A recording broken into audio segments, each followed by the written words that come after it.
बिस्मिल्लाहिर्रहमानिर्रहीम। Dear student, अस्सलाम वालेकुम। कैसे हैं आप? उम्मीद है आप सब लोग खैरियत से होंगे। First year mathematics unit 2 matrices and determinants. तो हम यूनिट 2 में मैट्रिसेस एंड डिटर्मिनेंट्स के बारे में पढ़ने वाले हैं। सबसे पहले तो हम मैट्रिसेस के बारे में पढ़ेंगे और समझेंगे, और आगे जाकर हम डिटर्मिनेंट्स और डिटर्मिनेंट्स की प्रॉपर्टीज़ के बारे में पढ़ेंगे और समझेंगे। तो देखो मैट्रिसेस क्या होता है ये हम देखते हैं। तो देखो यहाँ पर देखने से ही हमें पता चल रहा है कि मैट्रिसेस प्लूरल है। इसका जो सिंगुलर होता है वो क्या होता है? मैट्रिक्स होता है।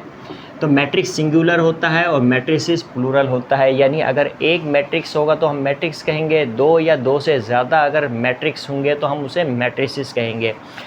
ओके, तो मैट्रिसेस होते क्या हैं तो ये देखते हैं। देखो मैट्रिसेस क्या होते हैं। मैट्रिसेस तो देखो मैट्रिसेस जो होते हैं ना वो रेक्टेंगुलर अरे ऑफ एलिमेंट्स, रेक्टेंगुलर अरे ऑफ एलिमेंट्स। यानी कि मैट्रिक्स में जो भी एलिमेंट्स होते हैं वो रेक्टेंगुलर अरेंजमेंट होती है। किस तरह से? रोज़ एंड कॉलम्स में। जैसे फॉर एग्ज़ाम्पल हमारे पास एक डेटा है 2, -3, 0 एंड 5। ये एक डेटा है। इस डेटा को मैं मैट्रिक्स नोटेशन में लिखता हूँ।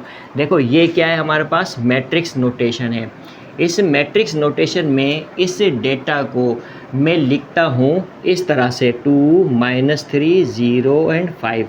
इस तरह से लिटा कर लिखता हूँ, यानी हॉरिजॉन्टली लिखता हूँ। तो मैं इस डेटा को मैं इस with in the matrix notation में मैं इस तरह से हॉरिजॉन्टली भी लिख सकता हूँ, और इस तरह से जो है कि 2, -3, 0 एंड 5 इस तरह से मैं वर्टिकली भी लिख सकता हूँ इस डेटा को। तो अब ये जो है, या तो हमें इसको इस तरह से भी लिख सकता हूँ 2, -3, पहले मैंने पेयर ले लिए, इस तरह से 2, -3 और 0, 5 का इस तरह से भी जो है मैं लिख सकता हूँ। तो देखो जब भी मैं डेटा को with in the matrix notation के अंदर जब भी मैं डेटा के जो एलिमेंट्स हैं उनको लिखूंगा तो उसे हम क्या कहेंगे? मैट्रिक्स कहेंगे। देखो ये क्या है, ये हमारे पास ये जो लार्ज ब्रैकेट है या जिसको हम स्क्वायर ब्रैकेट भी कहते हैं, इसको हम यहाँ पर क्या कहेंगे? Matrix notation. तो ये मैट्रिक्स की अलामत है। इस मैट्रिक्स की अलामत के अंदर अगर जो भी मैं एलिमेंट्स लिखूंगा तो उन एलिमेंट्स को इस अलामत के अंदर मैंने लिखा है तो इसे हम क्या कहेंगे? इस पूरे को हम क्या कहेंगे? मैट्रिक्स कहेंगे। इस पूरे को हम क्या कहेंगे? मैट्रिक्स कहेंगे। इस पूरे को हम क्या कहेंगे? मैट्रिक्स कहेंगे। यानी कि डेटा के अंदर जो भी एलिमेंट्स होंगे उन्हें हम जब भी मैट्रिक्स नोटेशन के अंदर रोज़ एंड कॉलम्स में अरेंज कर लिखेंगे। किस में? रोज़ एंड कॉलम्स में अरेंज कर लिखेंगे तो उसे हम क्या कहेंगे? मैट्रिक्स कहेंगे। अब देखो यहाँ पर रो क्या है? यहाँ पर देखो ये एक रो है। अगर ये लेटा हुआ है इस तरह से तो ये क्या है? एक रो है। और इसमें कॉलम कितनी है? 4 कॉलम हैं। यहाँ कितने रो हैं? 1, 2, 3, 4 रो हैं। कॉलम कितनी है? 1 कॉलम है। यहाँ पर कितनी रो हैं? 2 रो हैं। कॉलम कितनी है? 2 कॉलम है। तो 2 रो हैं और 2 ही क्या है? कॉलम है। तो इस तरह से इन एलिमेंट्स को जब भी मैं मैट्रिक्स नोटेशन के अंदर लिखूंगा इस तरह से या इस तरह से जब भी लिखूंगा तो मैं क्या कहूँगा? ये क्या है? मैट्रिक्स है। और किस तरह से लिखूंगा? इन एलिमेंट्स को रोज़ एंड कॉलम्स में अरेंज कर लिखूंगा। देखो रोज़ एंड कॉलम्स में अरेंज करके लिखा, रोज़ एंड कॉलम्स में अरेंज करके मैंने इन एलिमेंट्स को लिखा है। ठीक है, इस मैट्रिक्स नोटेशन के अंदर। ठीक है, तो लिहाजा जो है कि ये सब क्या है? मैट्रिक्स हैं। तो आई होप कि यहाँ पे आपको मैट्रिक्स समझ में आया होगा।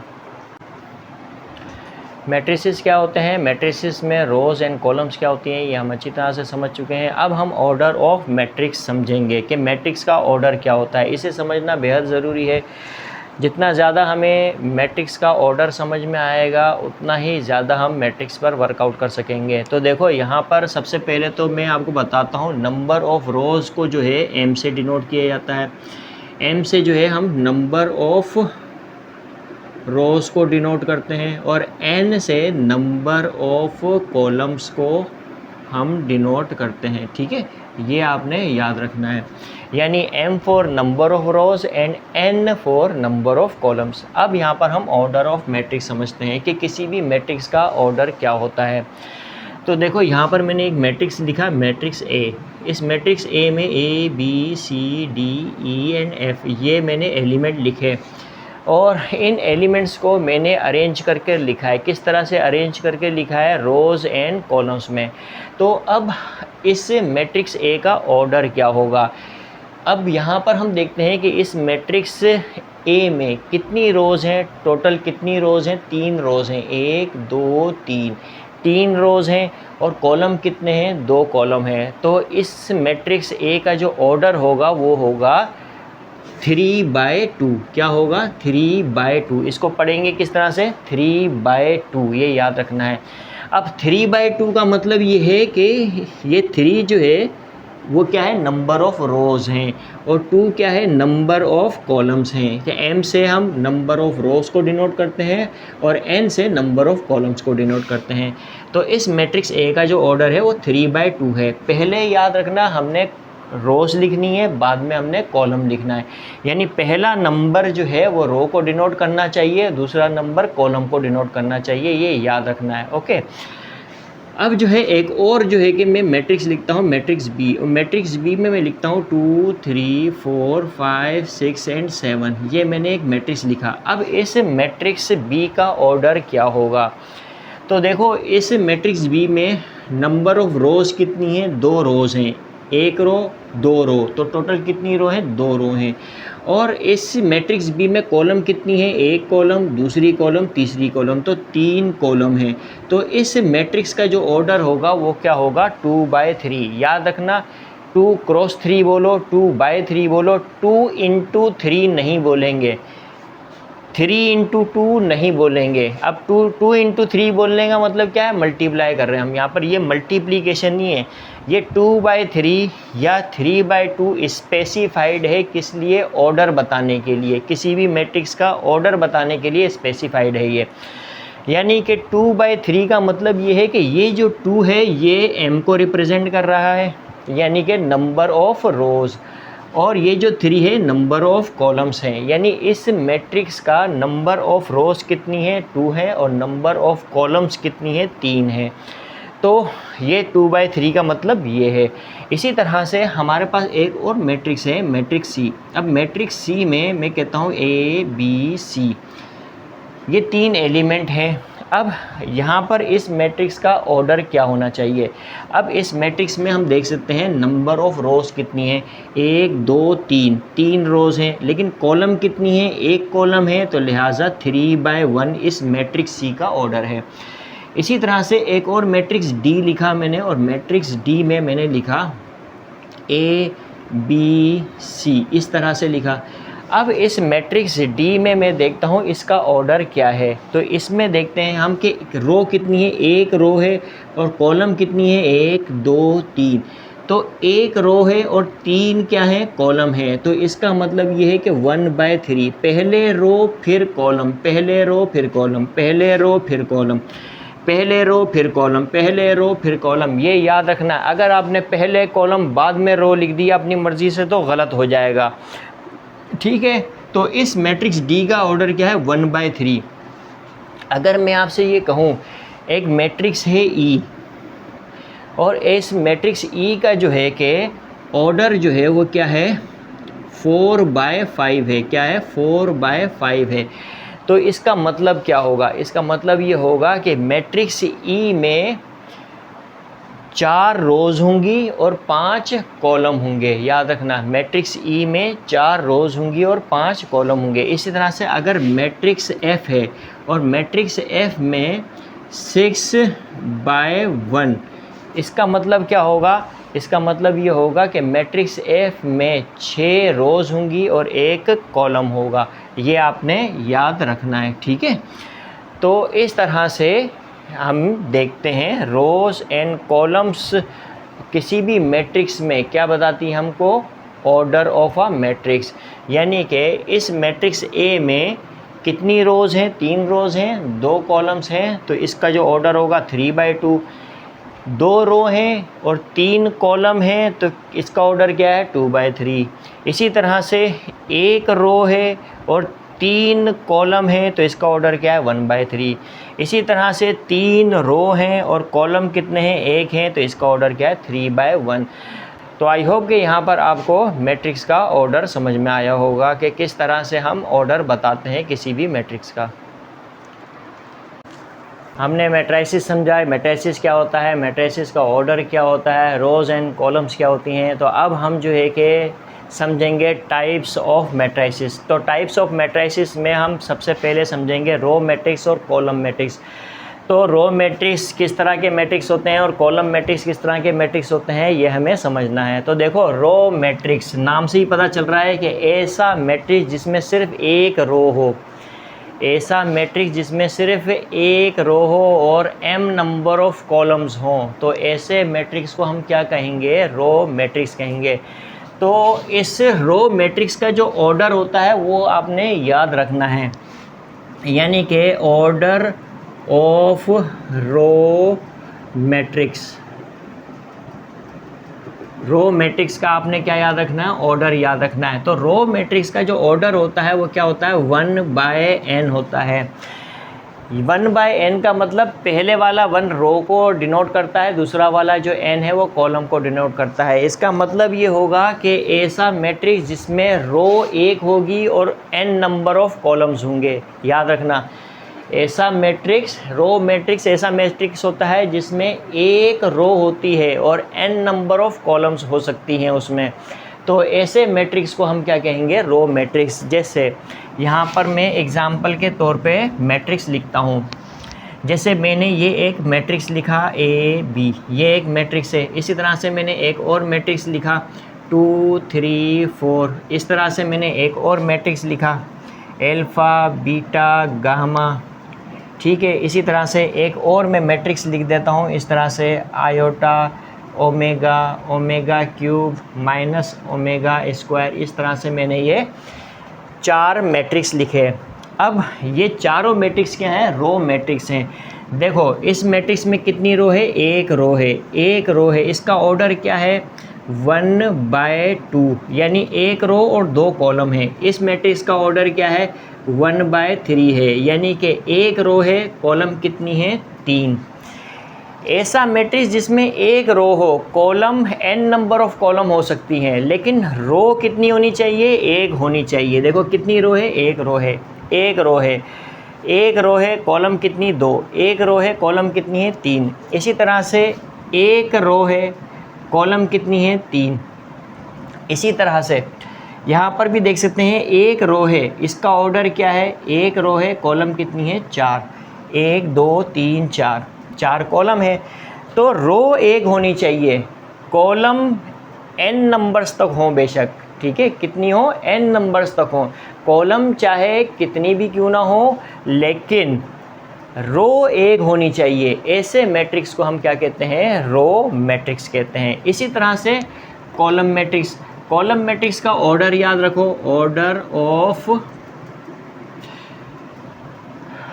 कॉलम मैट्रिक्स, ठीक है। मैं यहाँ लिख देता हूँ कॉलम मैट्रिक्स। तो कॉलम मैट्रिक्स का ऑर्डर क्या होता है? कॉलम मैट्रिक्स का ऑर्डर होता है m/1। देखो, MCQs के लिहाज से बहुत इंपॉर्टेंट होते हैं, ये ऑर्डर आपको याद रखना ज़रूरी है। रो मैट्रिक्स का ऑर्डर क्या होता है? 1/n। इसी तरह से कॉलम मैट्रिक्स का जो ऑर्डर होता है वो क्या होता है? m/1। तो ये आपने याद रखना ज़रूरी है। अगर आपको MCQs में ये पूछा जाता है m/1 is the order of, और 4 ऑप्शन दिए जाते हैं, तो आप किसका ऑर्डर बताओगे? आप बताओगे कॉलम मैट्रिक्स का ऑर्डर है। अगर आपको MCQs में दिया जाता है कि ऑर्डर ऑफ अब मैट्रिक्स इज़ 1/n, तो ये कौन से मैट्रिक्स का ऑर्डर होगा? तो आप बताओगे ये रो मैट्रिक्स का ऑर्डर है। तो ये ऑर्डर याद रखने ज़रूरी हैं। ठीक है, तो कॉलम मैट्रिक्स ऐसा मैट्रिक्स होता है जिसमें एक कॉलम हो, क्या हो? एक कॉलम हो। रो m नंबर्स तक हो सकती हैं, ठीक है, लेकिन कॉलम कितनी होनी चाहिए? एक होनी चाहिए। जैसे यहाँ पर हम रो मैट्रिक्स में देखते हैं कि रो एक होनी चाहिए, कॉलम कितने भी क्यों ना हो, यानी n नंबर्स ऑफ कॉलम हो बेशक, लेकिन रो एक होनी चाहिए। यहाँ पर कॉलम एक होना चाहिए और रो m नंबर्स तक हो सकती हैं, ठीक है। तो यहाँ पर इसकी एग्ज़ाम्पल हम देते हैं, कुछ मैट्रिक्स ले लेते हैं। यहाँ पर जो है कि मैंने एक मैट्रिक्स लिया A B C, इस तरह से एक और मैट्रिक्स लिया अल्फ़ा बीटा गामा थीटा, ये मैंने एक मैट्रिक्स लिया। इसी तरह से ये एक और मैं मैट्रिक्स ले लेता हूँ 0 2 -3 1 4, ये एक मैंने मैट्रिक्स लिया। अब देखो कितने कॉलम है? एक कॉलम है, एक कॉलम है, एक कॉलम है। तो कितनी रो हैं? 3 रो हैं, तो इसका ऑर्डर क्या होगा? 3/1। इसका ऑर्डर क्या होगा? देखो कितनी रो हैं? 4 रो हैं, रो 4 हैं, ठीक है, लेकिन कॉलम कितने हैं? एक कॉलम है। इसी तरह से यहाँ पर देख सकते हैं कि हमारे पास 1 2 3 4 5 रो हैं, लेकिन कॉलम तो एक ही है। देखो यहाँ पर रो चेंज हो सकती हैं, यानी m रो, लेकिन कॉलम एक होना चाहिए। कॉलम कितने होने चाहिए? एक होने चाहिए। और रो 3 भी हो सकती है, 2 भी हो सकती हैं, 4 भी हो सकती हैं, 5 भी हो सकती हैं, 6 भी हो सकती हैं, अप टू m तक रो हो सकती हैं, लेकिन कॉलम एक होना चाहिए।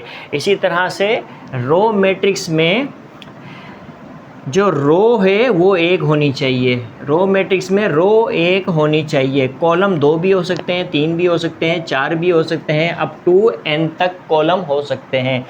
तो आई होप कि यहाँ पर आपको रो मैट्रिक्स और कॉलम मैट्रिक्स समझ में आया होगा।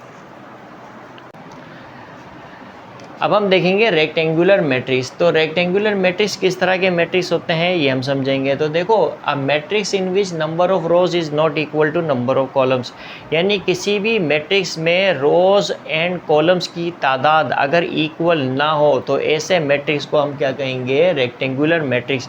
बहुत आसान है इस बात को समझना। किसी भी मैट्रिक्स में अगर रोज़ एंड कॉलम्स दोनों की तादाद अगर बराबर नहीं है तो ऐसे मैट्रिक्स को हम क्या कहेंगे? Rectangular matrix. यानी कि number of rows is not equal to number of columns, यानी कि नंबर ऑफ़ रोज़ को m से रिप्रेजेंट किया जाता है और नंबर ऑफ़ कॉलम को n से रिप्रेजेंट किया जाता है। जब number of rows is not equal to number of column होगी तो ऐसे मैट्रिक्स को हम क्या कहेंगे? रेक्टेंगुलर मैट्रिक्स कहेंगे। यहाँ पर एक एग्ज़ाम्पल जो है कि मैं एक मैट्रिक्स लेता हूँ, ये एक मैट्रिक्स है A B C, इस तरह से एक और मैंने मैट्रिक्स लिया अल्फ़ा बीटा गामा, इस तरह से मैंने एक मैट्रिक्स लिया। इसी तरह से एक और मैं मैट्रिक्स ले लेता हूँ A B C D E F। तो ये मैंने जो है कि 3 मैट्रिक्स एज एन एग्जांपल ले लिए। अब यहाँ पर हम देख सकते हैं कि तीनों मैट्रिक्स में रोज़ एंड कॉलम्स की तादाद इक्वल नहीं है। देखो, इस मैट्रिक्स में 3 रोज़ हैं लेकिन कॉलम कितने हैं? एक है। क्या रोज़ एंड कॉलम्स की तादाद बराबर है? नहीं है। तो लिहाजा ये क्या है? एक रेक्टेंगुलर मैट्रिक्स है। इसी तरह से यहाँ पर हम देख सकते हैं इस मैट्रिक्स में कितनी रो हैं? एक रो है। कॉलम कितने हैं? 3 कॉलम है। तो क्या number of rows and number of column equal है? नहीं है। तो ये क्या है? रेक्टेंगुलर मैट्रिक्स है। इसी तरह से इस मैट्रिक्स में हम देख सकते हैं कि 3 रोज़ हैं और 2 कॉलम्स हैं। तो क्या number of rows and number of columns equal हैं? नहीं, क्योंकि 3 रोज़ हैं और 2 कॉलम्स हैं। तो लिहाजा जो है ये क्या है? रेक्टेंगुलर मैट्रिक्स है। तो जब भी कोई मैट्रिक्स आप देखो उसमें रोज़ एंड कॉलम्स अगर इक्वल नहीं है तो ऐसे मैट्रिक्स को हम क्या कहेंगे? रेक्टेंगुलर मैट्रिक्स कहेंगे। ओके, अब यहाँ पर हम आते हैं स्क्वायर मैट्रिक्स में। तो स्क्वायर मैट्रिक्स किस तरह के मैट्रिक्स होते हैं? देखो, ऐसे मैट्रिक्स जिसमें number of rows and number of columns क्या होते हैं? इक्वल होते हैं। देखो, यहाँ पर number of rows and columns equal नहीं है रेक्टेंगुलर मैट्रिक्स में, और यहाँ स्क्वायर मैट्रिक्स में नंबर ऑफ़ रोज़ किसकी इक्वल होनी चाहिए? नंबर ऑफ़ कॉलम्स के। अगर किसी मैट्रिक्स में number of rows and number of columns एक दूसरे के इक्वल हैं तो ऐसे मैट्रिक्स को हम क्या कहेंगे? स्क्वायर मैट्रिक्स कहेंगे। जैसे एग्ज़ाम्पल के तौर पे ही मैं यहाँ पर मैट्रिक्स लेता हूँ। मैट्रिक्स मैंने लिया ए बी सी डी। इसी तरह से मैं एक और मैट्रिक्स ले लेता हूँ, alpha beta gamma omega, omega square iota. इसी तरह से अंडर रूट -1 और इसी तरह से मैं जो है कि माइनस ओमेगा। तो ये मैंने जो है कि एक मैट्रिक्स ले लिया। अब इस मैट्रिक्स में और इस मैट्रिक्स में देखता हूँ कि ये जो मैट्रिक्स है इसमें 2 रोज़ हैं और 2 कॉलम्स हैं, यानी जितनी रोज़ हैं उतने ही कॉलम हैं। इस मैट्रिक्स में 3 रोज़ हैं और 3 कॉलम हैं, यानी कि जितनी रोज़ हैं उतने ही कॉलम हैं, यानी number of rows and number of columns जो है कि इन दोनों मैट्रिक्स में क्या है, इक्वल हैं। तो जिन मैट्रिक्स में भी number of rows and number of columns एक दूसरे के इक्वल हों, ऐसे मैट्रिक्स को हम क्या कहते हैं, स्क्वायर मैट्रिक्स कहते हैं। तो आई होप कि यहाँ पे आपको रेक्टेंगुलर मैट्रिक्स और स्क्वायर मैट्रिक्स अच्छी तरह से समझ में आया होगा। हमने रो मैट्रिक्स पढ़ा, हमने कॉलम मैट्रिक्स पढ़ा, रेक्टेंगुलर मैट्रिक्स क्या होते हैं, स्क्वायर मैट्रिक्स क्या होते हैं, ये सब हम पढ़ चुके हैं। अब हम पढ़ेंगे डायगोनल मैट्रिक्स। किस तरह के मैट्रिक्स डायगोनल मैट्रिक्स होते हैं ये हम देखते हैं। तो देखो, डायगोनल मैट्रिक्स ऐसा मैट्रिक्स होता है, यानी ऐसा स्क्वायर मैट्रिक्स होता है जिसमें नॉन डायगोनल एलिमेंट्स क्या होते हैं, ज़ीरो होते हैं। नॉन डायगोनल एलिमेंट्स से क्या मुराद है कि जो मैट्रिक्स होता है उस मैट्रिक्स का एक डायगोनल होता है। उस डायगोनल में जो एलिमेंट्स होते हैं उन एलिमेंट्स के अलावा जितने भी एलिमेंट्स होते हैं वो क्या होंगे, ज़ीरो होंगे। लेकिन शर्त ये है कि वो मैट्रिक्स क्या होना चाहिए, स्क्वायर मैट्रिक्स होना चाहिए। देखो, इस बात को मैं इस तरह समझाता हूँ।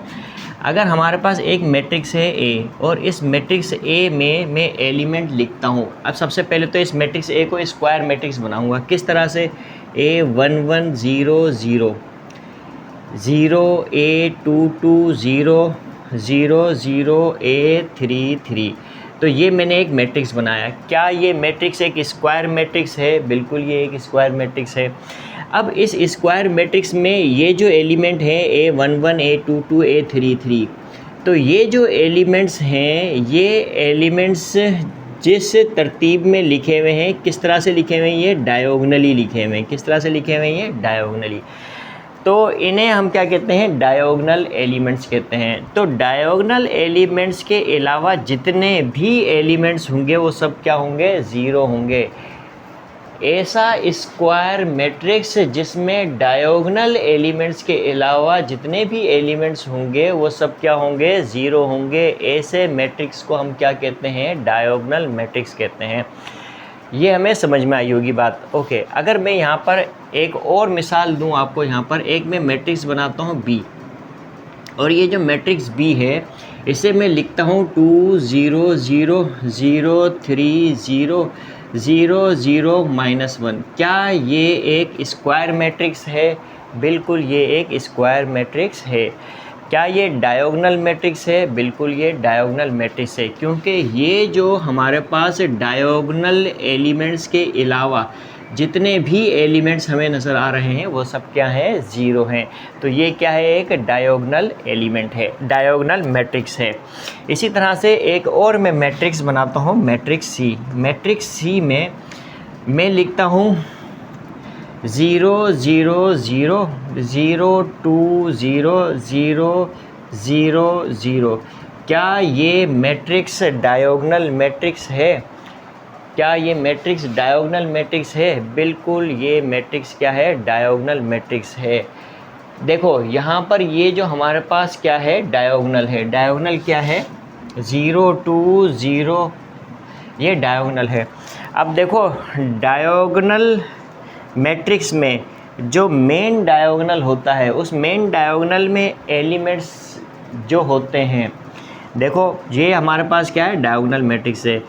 अब इस डायगोनल मैट्रिक्स में ये जो मेन डायगोनल है, मेन डायगोनल में कम से कम एक एलिमेंट ऐसा होना चाहिए जो ज़ीरो ना हो। कम से कम एक एलिमेंट ऐसा होना चाहिए जो ज़ीरो ना हो। तो लिहाजा और उसके अलावा जितने भी एलिमेंट्स होंगे वो सब क्या होंगे, ज़ीरो होंगे। अगेन मैं बता देता हूँ। देखो, ये मैंने एक मैट्रिक्स सी बनाया। इस मैट्रिक्स सी में जो हमारे पास प्रिंसिपल डायगोनल है, यानी मेन डायगोनल में जो एलिमेंट्स लिखे हुए हैं, इन एलिमेंट्स में कम से कम एक एलिमेंट ऐसा होना चाहिए जो ज़ीरो नहीं हो, और उस मेन डायगोनल के अलावा जितने भी एलिमेंट होंगे वो सब क्या होंगे, ज़ीरो होंगे।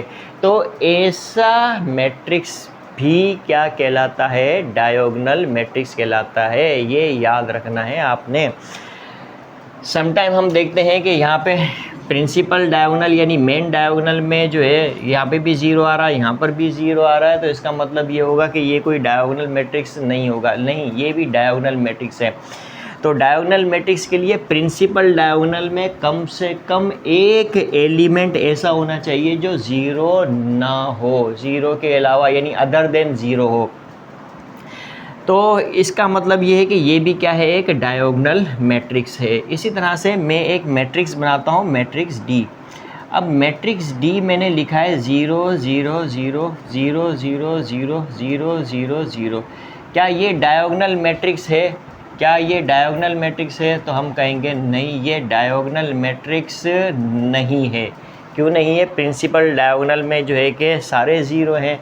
ये नल मैट्रिक्स यानी ज़ीरो मैट्रिक्स तो है, लेकिन जो हम आगे जाकर पढ़ेंगे, लेकिन ये डायगोनल मैट्रिक्स नहीं है। क्योंकि ये जो प्रिंसिपल डायगोनल अगर हम इसको कहते हैं तो इसमें तो सब ज़ीरो है। तो हमने क्या पढ़ा है? हमने ये पढ़ा है कि डायगोनल मैट्रिक्स में जो प्रिंसिपल डायगोनल होता है यानी जो मेन डायगोनल होता है उसमें कम से कम एक एलिमेंट नॉन ज़ीरो होना चाहिए, यानी ज़ीरो नहीं होना चाहिए। तो देखो इसमें एक एलिमेंट क्या है, 2, जो ज़ीरो नहीं है। तो लिहाजा ये क्या है, डायगोनल एलिमेंट्स है। ये भी डायगोनल, ये डायगोनल मैट्रिक्स है, ये भी डायगोनल मैट्रिक्स है, ये भी डायगोनल मैट्रिक्स है, ये डायगोनल मैट्रिक्स नहीं है।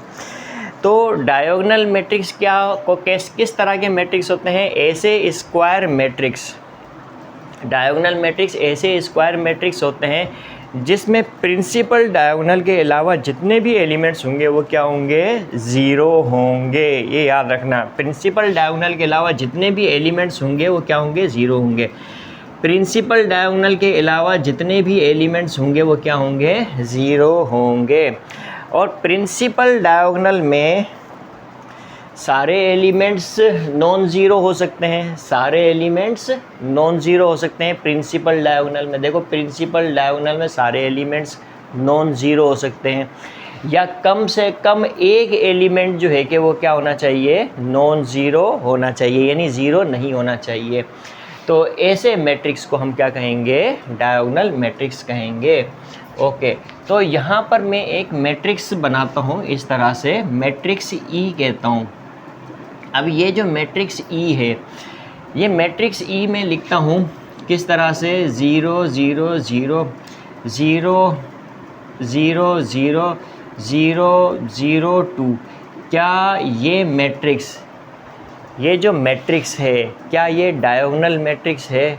बिल्कुल ये एक डायगोनल मैट्रिक्स है, क्योंकि प्रिंसिपल, चलो मैं यहाँ पे ऐसे लिख देता हूँ, -3 लिख देता हूँ। क्या ये मैट्रिक्स डायगोनल मैट्रिक्स है? बिल्कुल। सबसे पहले तो ये क्या, ये स्क्वायर मैट्रिक्स है? बिल्कुल ये एक स्क्वायर मैट्रिक्स है, क्योंकि रोज़ एंड कॉलम्स इक्वल हैं। देखो जितने भी डायगोनल मैट्रिक्स हैं सब क्या हैं, स्क्वायर मैट्रिक्स हैं, रोज़ एंड कॉलम्स इक्वल हैं। तो ये भी एक स्क्वायर मैट्रिक्स है, रोज़ एंड कॉलम्स इक्वल हैं। अब इस स्क्वायर मैट्रिक्स के जो प्रिंसिपल डायगोनल के अलावा जितने भी एलिमेंट्स लिखे हुए हैं वो सारे ज़ीरो हैं, बिल्कुल ज़ीरो हैं। तो ये क्या है, डायगोनल मैट्रिक्स है। ये स्क्वायर मैट्रिक्स क्या होगा, डायगोनल मैट्रिक्स होगा। अब डायगोनल, इस मैट्रिक्स के जो डायगोनल एलिमेंट्स हैं, डायगोनल में लिखे हुए जो भी एलिमेंट्स हैं, उन एलिमेंट्स में एक एलिमेंट ऐसा है जो नॉन ज़ीरो है, वो क्या है, -3। तो लिहाजा ये जो हमारे पास मैट्रिक्स ई है ये भी क्या है, एक डायगोनल मैट्रिक्स है। अब देखो यहाँ पर मैं आपको बता दूँ कि ये मैंने एक मैट्रिक्स लिखा है, मैट्रिक्स एफ़। ये एक मैट्रिक्स लिखता हूँ, मैट्रिक्स एफ़, और मैट्रिक्स एक्स में एफ़ में लिखता हूँ ABCDEFGHI।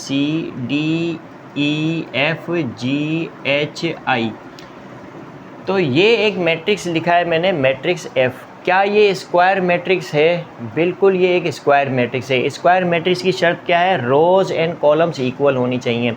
अब इसमें 3 रोज़ हैं और 3 कॉलम हैं, तो लिहाजा ये मैट्रिक्स एफ़ क्या है, एक स्क्वायर मैट्रिक्स है। अब मैं आपसे कहूँ कि ये जो स्क्वायर मैट्रिक्स F है, क्या ये डायगोनल मैट्रिक्स है? हम कहेंगे ये डायगोनल मैट्रिक्स नहीं है, क्योंकि प्रिंसिपल डायगोनल के अलावा बाकी तमाम एलिमेंट्स क्या होने चाहिए? ज़ीरो होने चाहिए, लेकिन यहाँ पर तो ज़ीरो नहीं है। तो लिहाजा ये मैट्रिक्स स्क्वायर मैट्रिक्स है, लेकिन डायगोनल मैट्रिक्स नहीं है। जबकि ये मैट्रिक्स हम देखते हैं, या ये मैट्रिक्स देखते हैं, या ये मैट्रिक्स देखते हैं, या ये मैट्रिक्स देखते हैं, ये सारे मैट्रिक्स जो है क्या है? डायगोनल मैट्रिक्स हैं, और ये सारे मैट्रिक्स स्क्वायर मैट्रिक्स भी हैं। तो यानी कि हर डायगोनल मैट्रिक्स स्क्वायर मैट्रिक्स होगा, याद रखना, हर डायगोनल मैट्रिक्स स्क्वायर मैट्रिक्स होगा, लेकिन हर स्क्वायर मैट्रिक्स डायगोनल मैट्रिक्स नहीं होगा। याद रखना, हर स्क्वायर मैट्रिक्स डायगोनल मैट्रिक्स नहीं होता, लेकिन हर डायगोनल मैट्रिक्स स्क्वायर मैट्रिक्स होता है। यहाँ पर ये बात आपने लाजमी याद रखनी है, क्योंकि ये एमसीक्यूज़ में इस तरह से आता है। ओके, अब यहाँ पर हम एक चीज़ और देखते हैं, और वो क्या देखते हैं कि देखो, किसी भी मैट्रिक्स में जो एलिमेंट्स होते हैं, उन एलिमेंट्स की जो जनरल फॉर्म होती है वो क्या होती है? ए आई जे। किसी भी मैट्रिक्स में एलिमेंट्स की जो जनरल फॉर्म होती है वो क्या होती है? ए आई जे। यहाँ पर आई किसको डिनोट करता है? रो को, पहली रो, दूसरी रो, तीसरी रो, यानी आई जो है वो किसको डिनोट करता है? पहली रो, दूसरी रो, तीसरी रो, अप टू m रोज़ तक। इसी तरह से जे किसको डिनोट करता है? जे जो है वो पहले कॉलम को, दूसरे कॉलम को, तीसरे कॉलम को, अप टू n कॉलम तक। ठीक है, इस तरह से। अब यहाँ पर अगर ए आई जे ज़ीरो के बराबर है, क्या? ए आई जे ज़ीरो के बराबर है, वेयर, मैं कहता हूँ जहाँ पर ये आई जो है अगर जे के इक्वल नहीं है, आई जे के इक्वल नहीं है, तो फिर ए आई जे किसके बराबर होगा? ज़ीरो के बराबर होगा। किस में? डायगोनल मैट्रिक्स में। याद रखना, डायगोनल मैट्रिक्स के वो सारे एलिमेंट क्या होंगे? ज़ीरो होंगे। कब होंगे? जब आई जे के बराबर नहीं होगा, यानी वो वाले एलिमेंट जिसमें आई जे के बराबर नहीं है, वो सारे एलिमेंट किसके इक्वल होंगे? ज़ीरो के बराबर होंगे। देखो, ये वन क्या है? आई, दूसरा वाला वन क्या है? जे। तो आई और जे इक्वल हैं। ये देखो आई है, ये पहला वाला टू जो है आई है, दूसरा वाला टू जो है वो क्या है? जे है। तो आई और जे इक्वल हैं, यानी कि पहली रो पहला कॉलम, दूसरी रो दूसरा कॉलम बराबर है, तीसरी रो तीसरा कॉलम, रो भी तीसरी है, कॉलम भी तीसरा है, रो दूसरी है, कॉलम दूसरा है, रो पहली है, कॉलम दूसरा है, सॉरी, रो पहली है, कॉलम भी पहला है, रो दूसरी है, कॉलम दूसरी है, रो तीसरी है, कॉलम भी तीसरी है, यानी आई जे के इक्वल है। ओके, अब अगर हम यहाँ पे ये वाला एलिमेंट देखें ज़ीरो, तो ये कौन सी रो और कौन से कॉलम में है? ये देख सकते हैं हम कि रो पहली है लेकिन कॉलम दूसरा है। यहाँ पर ये देख सकते हैं कि ये रो पहली है लेकिन कॉलम कौन सा है? तीसरा है, यानी आई जे के बराबर नहीं है, आई जे के बराबर नहीं है। ये क्या है हमारे पास? दूसरी रो में है। ये ज़ीरो किस पोजीशन पर है? दूसरी रो में, और कॉलम कौन सा है? पहला है। इसी तरह से ये वाली जो ज़ीरो है दूसरी रो में है, रो दूसरी चल रही है लेकिन कॉलम कौन सा है? तीसरा है। इसी तरह से ये वाला ज़ीरो, ये किस पोजीशन में मौजूद है? तीसरी रो में है, तीसरी रो में है, और कॉलम कौन सा है? पहला है। ये वाला ज़ीरो कौन सी रो में है? ये तीसरी रो में है, और कॉलम कौन सा है? दूसरा है। ठीक है, तो इस तरह से ये जो हमारे पास ये वाले जो एलिमेंट है जिसमें आई जे के इक्वल नहीं है, ये वाले एलिमेंट जिसमें आई जे के इक्वल नहीं है, देखो 1 3 के इक्वल होता है क्या? नहीं होता। तो आई जे के इक्वल नहीं है, आई जे के इक्वल नहीं है, आई जे के इक्वल नहीं है, आई जे के इक्वल नहीं है, आई जे के इक्वल नहीं है। तो ऐसे तमाम एलिमेंट जिसमें आई जे के इक्वल ना हो, वो एलिमेंट जो हैं किसके इक्वल होंगे? ज़ीरो के इक्वल होंगे। तो लिहाजा डायगोनल मैट्रिक्स में वो तमाम एलिमेंट जो आई जे के इक्वल नहीं है, यानी I is not equal to जे है, तो ऐसे तमाम एलिमेंट्स क्या होंगे, ज़ीरो होंगे। देखो ये क्या है, ज़ीरो है, ज़ीरो है, ज़ीरो है, ज़ीरो है, ज़ीरो है, ठीक है, ये ज़ीरो है। तो अब मैंने ये समझाने के लिए लिखा है, तो मैं यहाँ पे क्या कर देता हूँ, इसको मिटा देता हूँ, ठीक है, इस तरह से। तो आई होप कि यहाँ पे ये बात आपको समझ में आई होगी। ऐसे तमाम एलिमेंट जो है कि वो डायगोनल मैट्रिक्स में ज़ीरो के इक्वल होंगे, जिसमें आई जे के बराबर नहीं है। तो ये बात आपको समझ में आई होगी। और ऐसे तमाम एलिमेंट्स डायगोनल एलिमेंट्स होंगे जिसमें आई जे के बराबर होगा। याद रखना, ऐसे तमाम एलिमेंट्स किस में होंगे, डायगोनल एलिमेंट्स में ऐसे तमाम एलिमेंट्स होंगे जिसमें आई जे के बराबर होगा, आई जे के बराबर होगा, आई जे के बराबर होगा। ये याद रखना, अगर आई जे के बराबर है तो ऐसे तमाम एलिमेंट्स कहाँ मिलेंगे आपको, मैट्रिक्स में किस पोजीशन पे मिलेंगे, डायगोनल्स में मिलेंगे। ये याद रखना है आपने। तो ये बातें हैं जो याद रखने वाली हैं, ठीक है। तो आई होप कि यहाँ पर आपको जो है कि डायगोनल मैट्रिक्स समझ में आया होगा। और हमेशा याद रखना कि हर डायगोनल मैट्रिक्स स्क्वायर मैट्रिक्स होता है, लेकिन हर स्क्वायर मैट्रिक्स डायगोनल मैट्रिक्स नहीं होता। ये याद रखना है आपने। ओके, तो आई होप कि यहाँ पे आपको डायगोनल मैट्रिक्स अच्छे से समझ में आया होगा। अब हम देखते हैं स्केलर मैट्रिक्स। तो स्केलर मैट्रिक्स किस तरह के मैट्रिक्स होते हैं, तो देखो स्केलर मैट्रिक्स क्या होते हैं, डायगोनल मैट्रिक्स। स्केलर मैट्रिक्स क्या होते हैं, डायगोनल मैट्रिक्स। अब देखो यहाँ पर समझना है हमने इस बात को कि अगर स्केलर मैट्रिक्स डायगोनल मैट्रिक्स होते हैं तो इस डायगोनल मैट्रिक्स क्या होते हैं, स्क्वायर मैट्रिक्स होते हैं। तो इसका मतलब है स्केलर मैट्रिक्स डायगोनल मैट्रिक्स है, तो इसका मतलब ये है कि ऑटोमेटिकली आप समझ जाओ कि ये स्क्वायर मैट्रिक्स भी है। यानी स्केलर मैट्रिक्स क्या है, स्क्वायर मैट्रिक्स भी है। अगर स्केलर मैट्रिक्स एक डायगोनल मैट्रिक्स है और डायगोनल मैट्रिक्स खुद क्या होता है, एक स्क्वायर मैट्रिक्स होता है, तो लिहाजा स्केलर मैट्रिक्स भी क्या है, स्क्वायर मैट्रिक्स है। तो यहाँ पर स्केलर मैट्रिक्स क्या होता है, a diagonal matrix in which all the diagonal elements are equal. ठीक है, बस समझ में आ गई होगी यहाँ पर बात कि ऐसा डायगोनल मैट्रिक्स, स्केलर मैट्रिक्स किस तरह के मैट्रिक्स होते हैं, ऐसा डायगोनल मैट्रिक्स जिसके डायगोनल एलिमेंट्स सारे क्या हो, इक्वल हों। जैसे यहाँ पर मैं मैट्रिक्स बनाता हूँ और आपको समझ में आएगा। यानी कि अगर मैं मैट्रिक्स ए बनाता हूँ और इस मैट्रिक्स ए में मैं क्या लिखता हूँ, मैं लिखता हूँ A11, जनरली इस तरह से लिखता हूँ A11 0 0। इसको मैं डायगोनली मैट्रिक्स बनाता हूँ इस तरह से।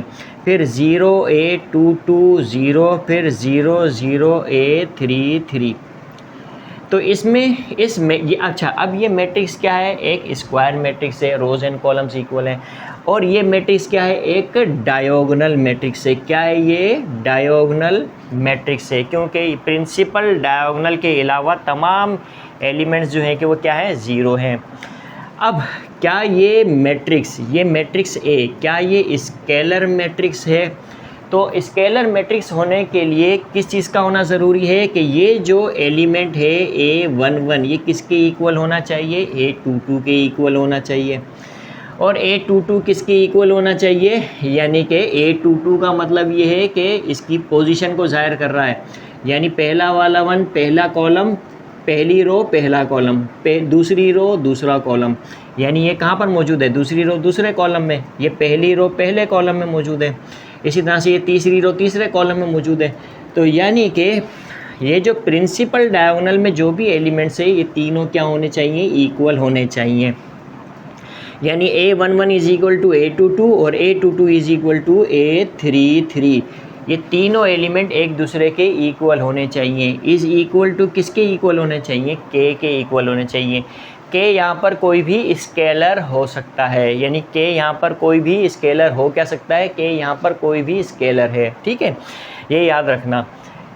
तो इसकी हम एग्जांपल इस तरह से देख लेते हैं कि मैं एक मैट्रिक्स B लेता हूँ और मैट्रिक्स B में मैं लिखता हूँ K0 0 0 K 0 0 0 K। ये क्या है, मेरे पास एक स्केलर मैट्रिक्स है, क्योंकि प्रिंसिपल डायगोनल में हर एलिमेंट जो है कि वो क्या है, इक्वल है, यानी एक जैसा है, ये याद रखना है आपने, ठीक है। एक जैसा है से मुराद क्या है, इक्वल है। अगर ये के है तो ये भी के, ये भी के है। तो ऐसे मैट्रिक्स को हम क्या कहते हैं, स्केलर मैट्रिक्स कहते हैं। यानी ऐसे डायगोनल मैट्रिक्स जिसमें मेन डायगोनल में हर एलिमेंट इक्वल हो, उसे हम क्या कहते हैं, स्केलर मैट्रिक्स कहते हैं। एक और एग्जांपल ले लेते हैं। यहाँ पर एक मैट्रिक्स लेता हूँ मैं C, और मैट्रिक्स C जो है वो क्या है, 3 0 0 0 3 0 0 0 3। क्या ये डायगोनल मैट्रिक्स है? बिल्कुल डायगोनल मैट्रिक्स है, क्योंकि प्रिंसिपल डायगोनल के अलावा हर एलिमेंट ज़ीरो है, तो इसीलिए ये क्या है, एक डायगोनल मैट्रिक्स है। और डायगोनल मैट्रिक्स क्या स्क्वायर मैट्रिक्स होता है? बिल्कुल स्क्वायर मैट्रिक्स होता है। अब हमें बताना है क्या ये स्केलर मैट्रिक्स है? बिल्कुल ये एक स्केलर मैट्रिक्स है, क्योंकि ये एक डायगोनल मैट्रिक्स है और प्रिंसिपल डायगोनल में हर एलिमेंट एक दूसरे के क्या है, इक्वल है। तो लिहाजा ये मैट्रिक्स सी क्या है, एक स्केलर मैट्रिक्स है। ये आपने याद रखना है। अब यहाँ पर मैं लिखता हूँ एक डायगोनल मैट्रिक्स इस तरह से। अब देखो यहाँ पर समझना क्या है, हमें ये समझ में आ गया कि स्केलर मैट्रिक्स किस तरह के मैट्रिक्स होते हैं, यानी ऐसे डायगोनल मैट्रिक्स जिसमें प्रिंसिपल डायगोनल का हर एलिमेंट इक्वल हो। ओके, तो ये ऐसे मैट्रिक्स को क्या कहते हैं, हम स्केलर मैट्रिक्स कहते हैं। तो ये समझ में आया होगा। अब मैं एक मैट्रिक्स डी लिखता हूँ यहाँ पर, और ये जो मैट्रिक्स डी मैंने लिखा है, और इस मैट्रिक्स डी में मैं लिखता हूँ के 0 0 0 2 0 और 0 0 -1, ये मैंने एक मैट्रिक्स लिखा। अब देखो क्या ये मैट्रिक्स डायगोनल मैट्रिक्स है? बिल्कुल ये डायगोनल मैट्रिक्स इसलिए है क्योंकि प्रिंसिपल डायगोनल के अलावा हर एलिमेंट क्या है, ज़ीरो है। और ये एक स्क्वायर मैट्रिक्स है, और इस स्क्वायर मैट्रिक्स में प्रिंसिपल डायगोनल के अलावा हर एलिमेंट ज़ीरो है, तो लिहाजा ये क्या है, एक डायगोनल मैट्रिक्स है। अब क्या ये डायगोनल मैट्रिक्स स्केलर मैट्रिक्स है? स्केलर मैट्रिक्स है, स्केलर मैट्रिक्स है क्या ये डायगोनल मैट्रिक्स? हम कहेंगे नहीं, ये डायगोनल मैट्रिक्स जो है कि स्केलर मैट्रिक्स नहीं है, क्योंकि प्रिंसिपल डायगोनल का हर एलिमेंट एक दूसरे के इक्वल नहीं है। तो लिहाजा ये जो मैट्रिक्स है ये डायगोनल मैट्रिक्स है, लेकिन ये स्केलर मैट्रिक्स नहीं है। लेकिन हर स्केलर मैट्रिक्स जो है कि वो क्या होगा, डायगोनल मैट्रिक्स होगा। याद रखना, हर स्केलर मैट्रिक्स क्या होता है, डायगोनल मैट्रिक्स होता है।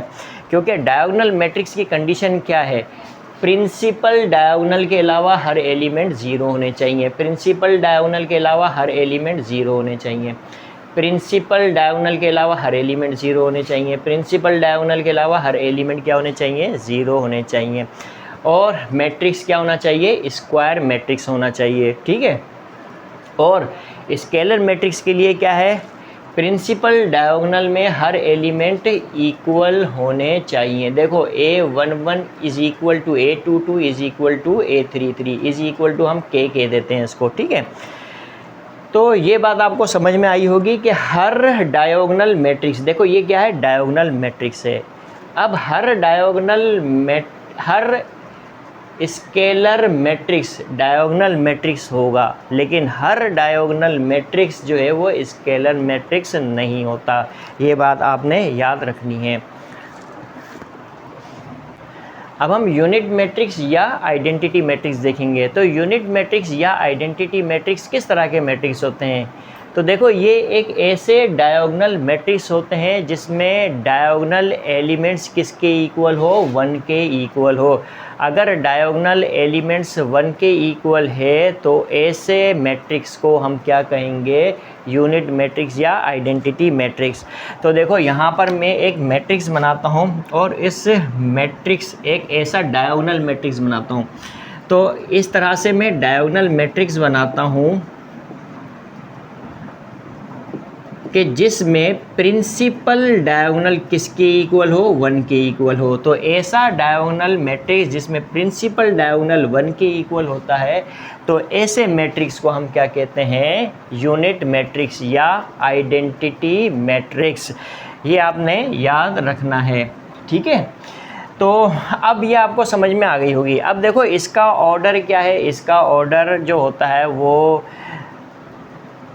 अब चूँकि ये क्या है, एक स्क्वायर मैट्रिक्स है, जितनी रोज़ हैं उतनी ही कॉलम्स हैं, यानी कि इसमें m is equal to n है, यानी जितनी रोज़ होंगी उतना ही क्या होंगे, कॉलम होंगे।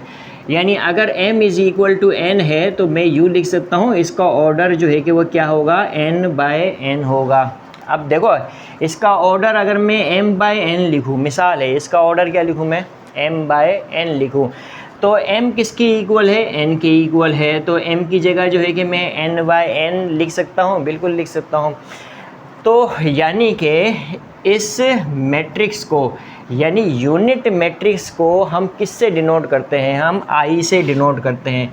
यूनिट मैट्रिक्स बोलें या आइडेंटिटी मैट्रिक्स बोलें, तो यूनिट मैट्रिक्स या आइडेंटिटी मैट्रिक्स को हम किससे डिनोट करते हैं, कैपिटल I से डिनोट करते हैं।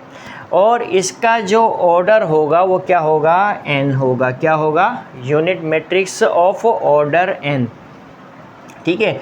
ये बात आपने जो है कि वो क्या करनी है, याद रखनी है, unit matrix of order n, ये इसको जनरली हम इस तरह से बोलते हैं।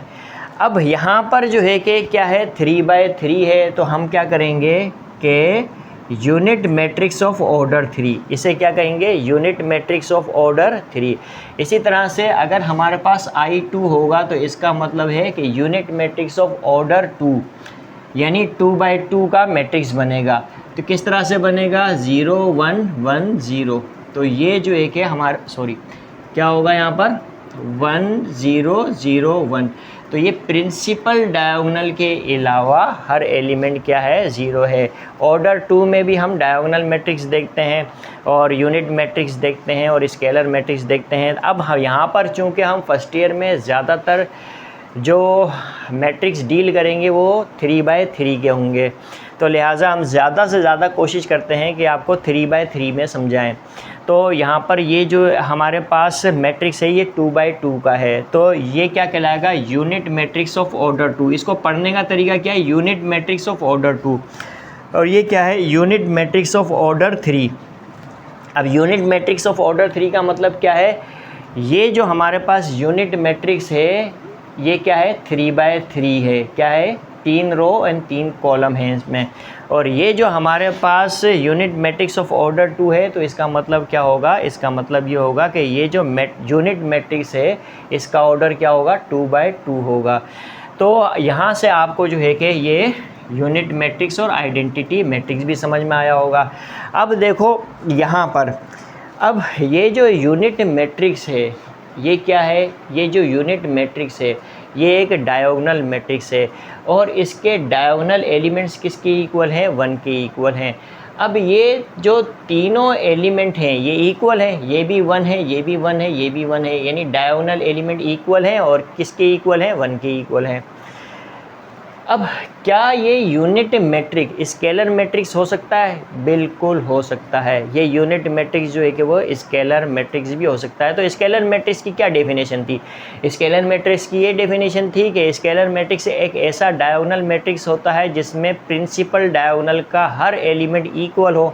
अब ज़रूरी नहीं कि वो इक्वल टू 1 हो, अगर इक्वल टू 1 है तो वो यूनिट मैट्रिक्स हो जाएगा, और इक्वल टू अदर देन 1 हो, 1 के अलावा किसी और नंबर के इक्वल हो तो वो स्केलर मैट्रिक्स हो जाएगा। जैसे फॉर एग्ज़ाम्पल यहाँ पर मैं एक मैट्रिक्स लिखता हूँ, कौन सा मैट्रिक्स, एक मैट्रिक्स बी लिख देता हूँ मैं यहाँ पर इस तरह से।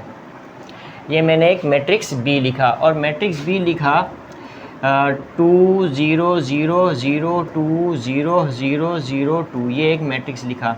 अब ये क्या है, हमारे पास एक स्केलर मैट्रिक्स है। क्यों स्केलर मैट्रिक्स है, क्योंकि ये एक डायगोनल मैट्रिक्स है और डायगोनल मैट्रिक्स में प्रिंसिपल डायगोनल का हर एलिमेंट इक्वल है, तो लिहाजा ये क्या है, स्केलर मैट्रिक्स है। अब क्या ये स्केलर मैट्रिक्स यूनिट मैट्रिक्स हो सकता है? नहीं, ये स्केलर मैट्रिक्स यूनिट मैट्रिक्स नहीं होगा। लेकिन क्या ये यूनिट मैट्रिक्स स्केलर मैट्रिक्स होगा? बिल्कुल, हम कहेंगे कि यूनिट मैट्रिक्स स्केलर मैट्रिक्स होता है, लेकिन हर स्केलर मैट्रिक्स यूनिट मैट्रिक्स नहीं होगा। ये याद रखना है आपने। तो आई होप कि यहाँ पर आपको जो है रो मैट्रिक्स समझ में आए होंगे, कॉलम मैट्रिक्स समझ में आए होंगे, रेक्टेंगुलर मैट्रिक्स क्या होते हैं, स्क्वायर मैट्रिक्स क्या होते हैं, इसी तरह से डायगोनल मैट्रिक्स क्या होते हैं, स्केलर मैट्रिक्स क्या होते हैं, unit matrix and zero matrix क्या होते हैं, ये आपको समझ में आए होंगे।